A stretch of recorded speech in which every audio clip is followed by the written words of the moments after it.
So my dear friends, isa to sa car na gusto nating makita this year and isa din to sa dahilan kung bakit gusto pa rin nating mag-car vlog. Massive shoutout to Cherry Tagum in courtesy of Sir Don. And my dear friends, nabanggit natin back then na ang Chinese cars is the future of the automotive industry. Well, here it is. Welcome to the future.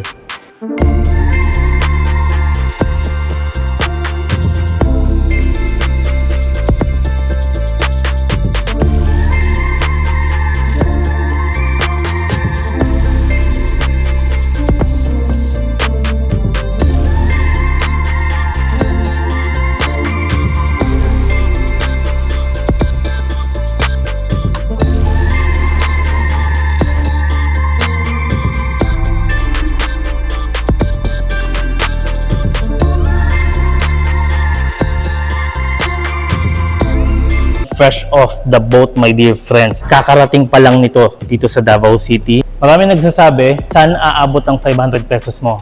But the real question is, saan aabot ang 1.6 million Philippine pesos mo?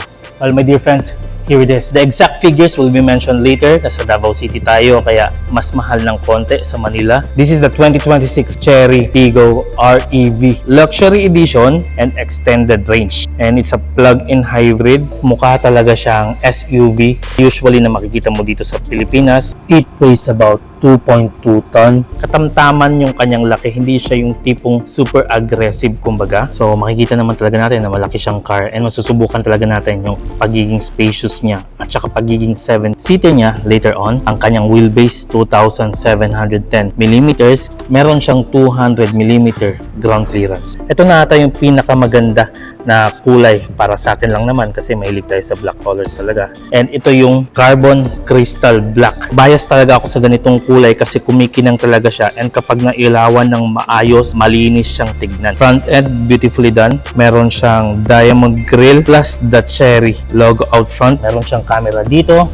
May cameras siya sa kanyang side mirrors and also sa kanyang rear. Complementary din ang kanyang parking sensors sa may harap at saka sa likod. Isa lang yon sa mga ma-mention mo sa kanyang 14 Advanced Driving Assistance System or ADAS. Sensors, klarong-klaro. It's all because of the ADAS. Tsaka kung titignan nyo, medyo sarado dito at saka walang butas kasi nga, it has electrification, my dear friends. Sa baba naman, makikita mo yung radiator. I love this styling, by the way, as well, my dear friends. Kung titignan nyo, ayan, designed well and pinag-isipan talaga. Sa ilaw niya naman sa may harapan, maganda talaga sa kanya yung kanyang design and it has a projector lamp as well, my dear friends, which consists of this part, DRL, that can be turned to turn signals or hazard. And this part, on the other hand, ayan po yung mga main light niya, low beam and high beam. And in addition, meron din siyang repeaters sa kanyang side mirror. Tsaka kaya ko sinabing car from the future kasi nga kahit din yung kanyang key fob, panalo din. If you're up for disappointment, hindi siya yung tipong magka-cold start kapag kini-fob start mo siya. Pero you will know it kasi it will indicate a light in the car. It will use the electrification first before the engine or the gas. Yun yung maganda sa car na to. At saka kapag nilapitan mo siya habang nakalock, my dear friends, pakinggan nyo na mabuti. Ganito yung tunog ng kanyang exhaust. So, in-start namin ni Sir Don kanina, tahimik, hindi siya basta-basta mag-engine mode kung hindi mo siya i-ready to drive. So, gagamitin niya talaga yung HEV mode habang nakapark siya. Isa sa sinuri ko kanina is yung kanyang additional brake light sa may itaas. May additional siyang racing vibe, kumbaga.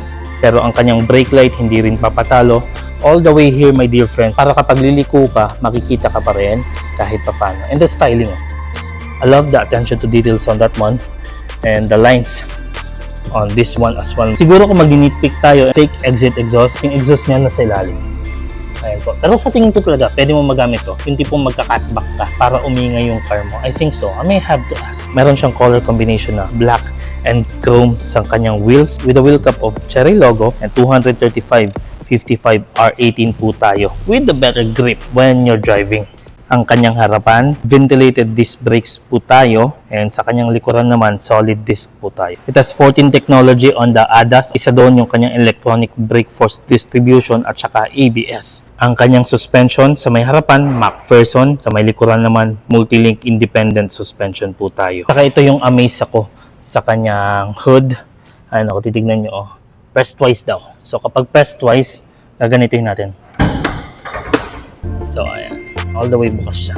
Wala lang, additional. Ito yung maganda sa kanya, super safe. Diretso hilain mo na siya pataas. Ayan. Kasi meron siyang hood strut on this part. So, ito po tayo. Pagdating sa kanyang performance, 1499cc po tayo on this bad boy. And naka-turbocharged inline 4 po siya. Front wheel drive with Chery Guardian battery system. 18.66 kWh po siya. Ang kanyang maximum output, 201 horsepower at peak and 310 Newton meters of torque. Isa to sa pinakamalakas na 1.5 na mabibili mo. Naka-turbocharge na nga, naka-hybrid pa. And it has two driving modes, Eco at saka Sport.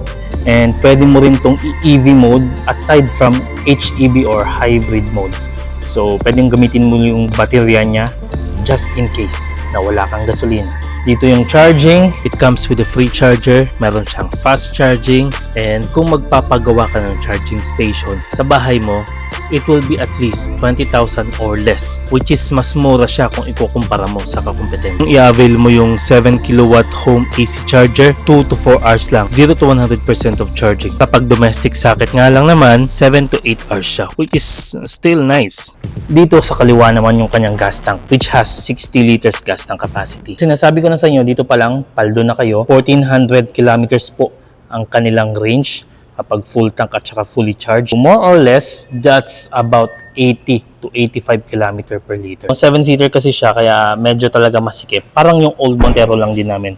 Pero kapag nakotupi yung third row, kayang umabot ng 250 liters. Yung kanyang third row, it comes with a canopy, my dear friends. Pag bubuksan mo siya, ayun, very accessible naman siya. Hindi siya yung tipong matutupi all the way sa kanyang sandalan, pero may hila mo siya all the way para ma-access mo yung likod.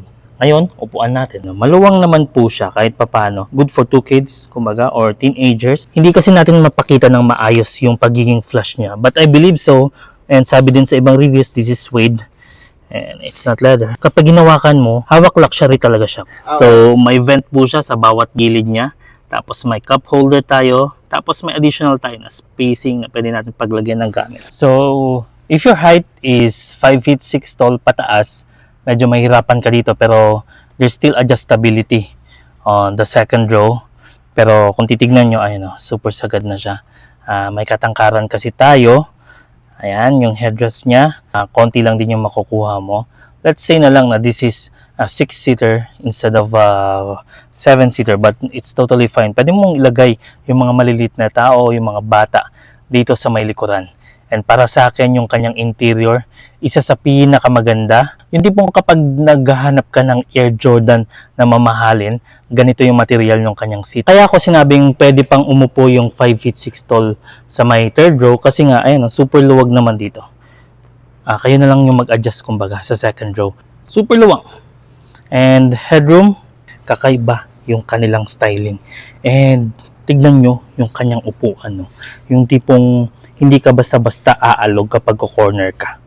Ayun, may grip siya dito. And perforated po para sa maiinit yung kanyang material. Kaya maganda talaga yung pagkakagawa. Ayan. Buksan natin dito, my dear friends.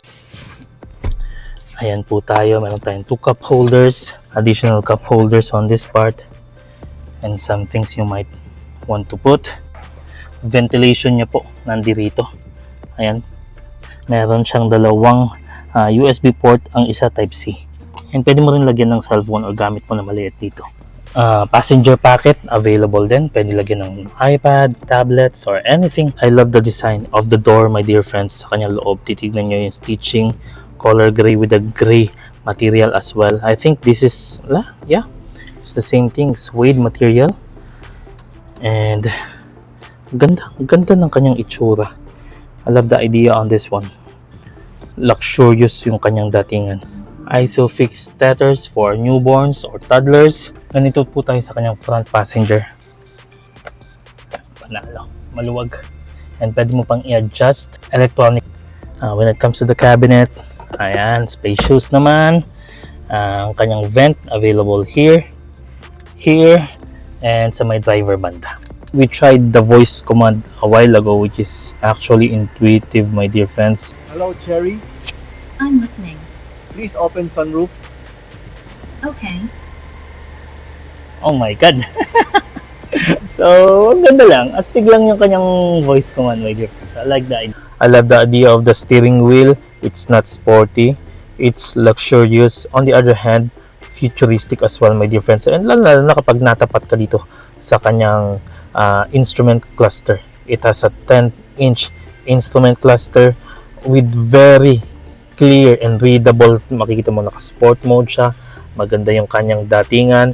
And in addition, ayan po, meron tayong cruise control, adaptive. So, mas social siya, kumbaga. And meron tayong infotainment on this part. Cherry branding. By the way, I almost forgot. So, it has a dedicated hybrid transmission or DHT. Yun yung kanyang transmission. Wala siyang paddle shifter. Tsaka ito din yung maganda sa kanya. Ito sa heads-up display. Very clear po siya. Para talaga siyang mamahaling sapatos. It has a 15-inch TFT floating display. Naka-touchscreen. And if you're going to ask me, it's a little bit overkill. Meron siyang Apple CarPlay at saka Android Auto, which is quite nice. Sport mode. Ayan. And meron din siyang drive mode memory. Meron din siyang EV at saka EV Plus. Ayan. Okay siya. Dito tayo sa driver's assistance. Ito yung makukuha natin. Meron siyang cruise assist, exit warning, intelligent avoidance system, forward collision warning, automatic emergency braking, rear cross traffic alert, rear collision warning, lane departure assist, overspeed warning, emergency lane keep assist, blind spot, and meron din siyang door opening warning, departure warning, and driver attention warning. Grabe tong ADAS. When we press this one, yung adjustability ng kanyang heads-up display, makikita mo dito. Wiper sensitivity, ma-adjust mo rin. Pwede mo rin siyang i-auto, yun yung maganda sa kanya. Display. Pwede ka mag-wallpaper as you wish. So, screen protection, pwede din. Ayan po, pagdating din sa kanyang atmosphere light, ikaw bahala. So, pwede mong i-adjust yung kanyang color, which is actually nice if you're a girl driver. Ayan, no? Pink. For those who likes pink. And pwede ding bright. Kung medyo depressed ka, malungkot, ayan, nabigyan natin ng bright color yung ambient ng ating car. You may adjust the climate control on this part. Ayan. Yung kanyang command, close to no delay siya, kumaga. Yung kanyang seat ventilation and seat heating. Kaya na lang po. Sa napansin ko sa kanya is this part as well, my dear friends. So, yung kanyang vanity mirror. It's a button. You can actually change the color. Meron po siyang 6 airbags. Pag pinindot natin to, ito. Sabi ni Sir Don, lumalamig daw to. So, it keeps your energy drink or your canned cola cold on this part. And kung titignan nyo, wireless charging po tayo on this. And additional cup holders and additional charger sa may ilalim. Ang branding ng kanyang speaker is Sony. Meron po siyang 6 speakers and additional 4 tweeters and 2 headrest speakers. By the way, sa mga nagtatanong kung paano i-turn off yung car, dito lang yan eh. Ayan o, power off. Ayan o, ganda. Confirm.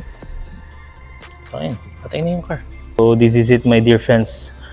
This is the future, and massive shout out to Sir Don of JAC Davao for informing me that this beautiful and updated futuristic car is available. Ang presyo niya po dito sa Mindanao, 1,648,000 Philippine pesos. Lowest down payment, 68,000 Philippine pesos all-in down payment. So, ayan my dear friends.